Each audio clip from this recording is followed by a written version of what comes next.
Hello and welcome to my channel. তো আজকে আমরা ইংলিশ ক্লাস 4 নিয়ে হাজির হয়েছি। এখানে চুজ দ্য কারেক্ট প্রিপোজিশন। তো কিছু প্রিপোজিশনের এক্সারসাইজ আমরা দেখে নেব। তো ডিরেক্টলি চলে যাচ্ছি। Number 1, we are very excited dash our trip to Spain next week. এখানে আমাদের হয়ে যাবে এক্সাইটেড অ্যাবাউট, কারণ এক্সাইটেড অ্যাবাউট ব্যবহার করা হয় যখন কোনো কিছু নিয়ে আনন্দ বা উত্তেজনা প্রকাশ করা হয়। এখানে বলেছে we are very excited about our trip to Spain next week, মানে পরের সপ্তাহে আমরা স্পেনে যাব, সেই জন্য আমরা খুব উত্তেজিত বা আনন্দিত। Next number 2, I am very fond dash drinking green টি। এখানে হয়ে যাবে ফন্ড অফ, কারণ কি ফন্ড অফ বলতে বোঝায় যখন কোনো কিছু করার প্রতি আগ্রহ বা ভালোবাসা থাকে। তাহলে I am very fond of drinking green tea, মানে আমার গ্রিন টি খাওয়ার প্রতি খুব আগ্রহ রয়েছে। Next number 3, almost all politicians were involve dash the scandal. এখানে হয়ে যাবে ইনভলভড ইন। তো ইনভলভড ইন কেন ব্যবহার করা হচ্ছে? ইনভলভড ইন ব্যবহার করা হয় যখন কেউ কোনো কার্যকলাপে বা ঘটনায় অংশগ্রহণ করে। তাহলে এখানে বলা হচ্ছে almost all politicians were involved in the scandal, মানে সব পলিটিশিয়ান যারা ছিল সবাই এই দুর্নীতির সঙ্গে যুক্ত। Next number 4, I am looking forward dash having a meeting with you next week. আচ্ছা, তাহলে এখানে লুক ফরওয়ার্ড টু হবে এখানে, কারণ কি লুক ফরওয়ার্ড টু একটি ফ্রেজ যা ভবিষ্যতে কোনো কিছুর জন্য আগ্রহ প্রকাশ করতে ব্যবহৃত করা হয়। তো এখানে আগ্রহ প্রকাশ করা হচ্ছে I am looking forward to having a meeting with you next week, মানে পরের সপ্তাহে আমি তোমার সঙ্গে মিটিং করার জন্য আগ্রহী। Next number 5, ask the moment she is recovering dash her injuries. এখানে হয়ে যাবে রিকভার ফ্রম, এটা একটা ফ্রেজ, তো ফ্রম হয়ে যাবে যে at the moment she is recovering from her injuries, মানে রিকভার ফ্রম ব্যবহার করা হয় যখন কেউ অসুস্থতা বা আঘাত থেকে সুস্থ হয়ে ওঠে। Next number 6, I am dreaming dash becoming a famous scientist one day. এখানে হয়ে যাবে অ্যাবাউট, ড্রিমিং অ্যাবাউট, বা মেন ফ্রেজটা হচ্ছে ড্রিম অ্যাবাউট। আমরা কখন ব্যবহার করি এটা? যখন কেউ ভবিষ্যতের ইচ্ছা বা কল্পনার কথা বলে। তো এখানে বলা হচ্ছে I am dreaming about becoming a famous scientist one day, আমি একদিন একটা বড় বৈজ্ঞানিক হতে চাই। Next number 7, my cousin is married dash a famous American. তাহলে হয়ে যাবে ম্যারিড টু, ম্যারিডের সাথে টু হয়। ম্যারিড টু বলতে বোঝায় কাউকে বিবাহ করা। তাহলে আমার কাকা বিবাহ করেছে একজন আমেরিকানের সঙ্গে, married to a famous American. Next number 8, I am responsible dash training the new রেসক্রুইটস।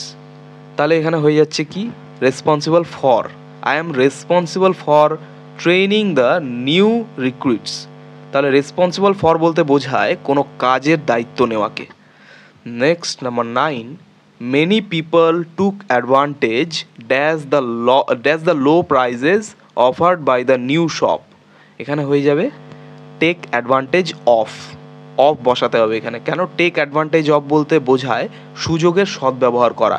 Many people took advantage of the low prices offered by the new shop, মানে নতুন দোকানগুলো যে অফারগুলো দিচ্ছে সেগুলো অনেক লোককে কিন্তু গ্র্যাব করে নিচ্ছে বা সেটার অ্যাডভান্টেজ নিচ্ছে।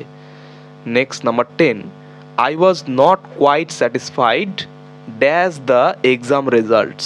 তাহলে I was not quite satisfied with the exam results. তাহলে স্যাটিসফাইড উইথ ব্যবহার করা হয় যখন কোনো কিছুর প্রতি অসন্তুষ্ট বা সন্তুষ্টি হওনি তুমি, সেরকম বোঝাচ্ছে। তাহলে I was not quite satisfied with the exam result, আমি আমার পরীক্ষার ফলে কোনো খুশি নই। Next number 11, the president was thankful dash everyone who helped in the campaign.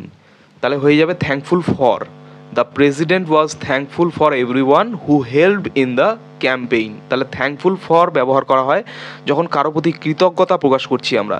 তাহলে প্রেসিডেন্ট কৃতজ্ঞতা প্রকাশ করছে সর্বসাধারণের প্রতি যে যারা কি করেছিল এই ক্যাম্পেইনে অংশগ্রহণ করেছে। Next number 12, everyone in this town will benefit dash the new hospital. এখানে হয়ে যাবে benefit from, everyone in this town will benefit from the new hospital. তাহলে বেনিফিট ফ্রম বলতে বোঝায় কোনো কিছুর মাধ্যমে উপকৃত হওয়া, যে তোমার উপকার হচ্ছে বা উপকৃত হয়েছে তুমি কোনো কিছুতে। Next number 13, for 2 full days the man was fighting dash his life. তাহলে হয়ে যাবে ফাইট ফর, এটা হচ্ছে একটা phrase.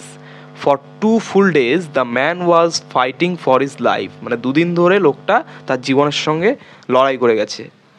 Next number 14, my dad shouted dash me because I did not do what he said. এখানে হয়ে যাবে শাউট অ্যাট, এটা হচ্ছে একটা phrase. My dad shouted at me because I didn't do what he said, মানে আমার বাবা আমার উপরে চিৎকার করে উঠলেন কারণ সে যেটা বলেছে সেটা আমি করিনি। অর্থাৎ শাউট অ্যাট ব্যবহার করা হয় যখন কেউ রাগ বা অসন্তুষ্টি প্রকাশ করতে চিৎকার করে।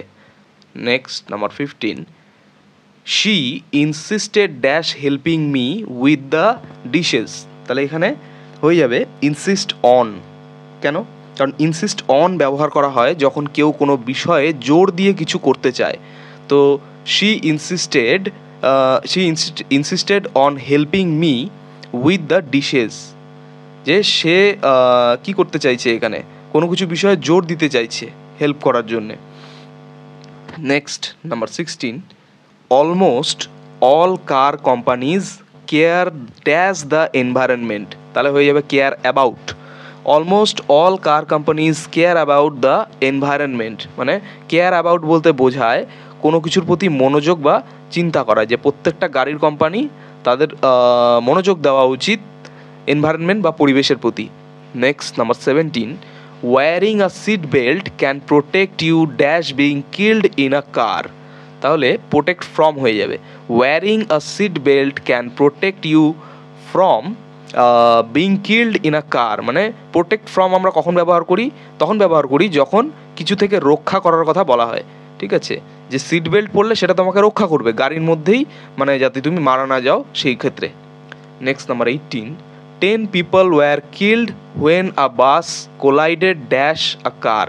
তাহলে হয়ে যাবে collide with হচ্ছে আসল ফ্রেজ। তো 10 people were killed when a bus collided with a car, মানে collide with ব্যবহার করা হয় যখন দুটি বস্তু পরস্পরের সঙ্গে ধাক্কা খায়। এখানে বলা হচ্ছে যে বাস আর কারের মধ্যে সংঘর্ষ হয়েছে বা ধাক্কা হয়েছে। Next number 19, the customers came to the shop to complain dash their service. এখানে কমপ্লেন অ্যাবাউট হবে। The customers came to the shop to complain about their service, মানে কমপ্লেন অ্যাবাউট বলতে বোঝায় কোনো বিষয়ে অভিযোগ করা। তো এখানে কোনো একটা বিষয়ে অভিযোগ করা হয়েছে। Next number 20, our atmosphere consist dash oxygen nitrogen and carbon dioxide. তাহলে কনসিস্ট অফ হবে। Our atmosphere consist of oxygen nitrogen and carbon dioxide. তো কনসিস্ট অফ আমরা কখন ব্যবহার করি? তখন ব্যবহার করি যখন কিছু নির্দিষ্ট উপাদান দিয়ে গঠিত হয়। তাহলে আমাদের বায়ুমণ্ডল বা অ্যাটমসফিয়ারের কথা বলা হচ্ছে যে এই উপাদান দিয়ে তৈরি। Next number 21, we decided dash buying the new car. তাহলে হয়ে যাবে ডিসাইড এগেনস্ট। তাহলে we decided against buying the new car. তাহলে ডিসাইড এগেনস্ট আমরা কখন ব্যবহার করি? যখন কোনো কিছুর বিপক্ষে সিদ্ধান্ত নেওয়া হয় তখন। Next number 22, many children depend dash their parents for money. তাহলে কী হবে? ডিপেন্ড অন হয়ে যাবে অবশ্যই। Many children depend on their parents for money. Depend on ব্যবহার করা হয় যখন কেউ কোনো কিছুর উপর, মানে কারোর প্রতি নির্ভর হয়ে থাকে। তো বেশিরভাগ বাচ্চারাই টাকা পয়সার জন্য তাদের পেরেন্টসের উপরে, মা বাবার উপর নির্ভর হয়। Next number 23, he graduated dash Oxford University. এটা হয়ে যাবে কিন্তু ফ্রম, যে he graduated from Oxford University. Graduate from ব্যবহার করা হয় যখন কেউ কোনো শিক্ষা প্রতিষ্ঠান থেকে উত্তীর্ণ হয়। কোনো কিছু থেকে উত্তীর্ণ হওয়া, সেটা হচ্ছে কি ফ্রম বসবে অবশ্যই, গ্র্যাজুয়েট ফ্রম এখান থেকে। Next number 24, the advertising campaign resulted dash hundreds of new customers for the company. এখানে হয়ে যাবে result in. The advertising campaign resulted in hundreds of new customers for the company. তাহলে result in বলতে বোঝায় কোনো ঘটনার ফলস্বরূপ কিছু হওয়া। ঠিক আছে, আচ্ছা। Next number 25, as a scientist I specialize dash marine biology. এখানে হয়ে যাবে স্পেশালাইজ ইন। তো স্পেশালাইজ ইন কখন হবে? As a scientist I specialize in marine biology, মানে একটা সায়েন্টিস্ট হিসাবে বা একটা বিজ্ঞানী হিসাবে আমার যেই মানে স্পেশালাইজ ইন ব্যবহার করা হয় যখন কেউ কোনো নির্দিষ্ট বিষয়ের উপর দক্ষতা অর্জন করে, যে মেরিন বায়োলজির উপরে আমার দক্ষতাটা বেশি রয়েছে বা এই ফিল্ডে আমার দক্ষতা রয়েছে, সেক্ষেত্রে আমরা ইন ব্যবহার করবো, স্পেশালাইজ ইন, যে এই ফিল্ডে আমি দক্ষ। তো এই হচ্ছে 25টি খুব গুরুত্বপূর্ণ প্রশ্ন উত্তর ছিল ইংলিশ ক্লাস 4 নিয়ে আলোচনা, প্রিপোজিশন নিয়ে। তো চ্যানেলটি ভালো লাগলে অবশ্যই সাবস্ক্রাইব করবেন এবং পরবর্তী আপডেটগুলি পাওয়ার জন্য অবশ্যই নোটিফিকেশন বেলটি অন করে দিতে ভুলবেন না। ধন্যবাদ।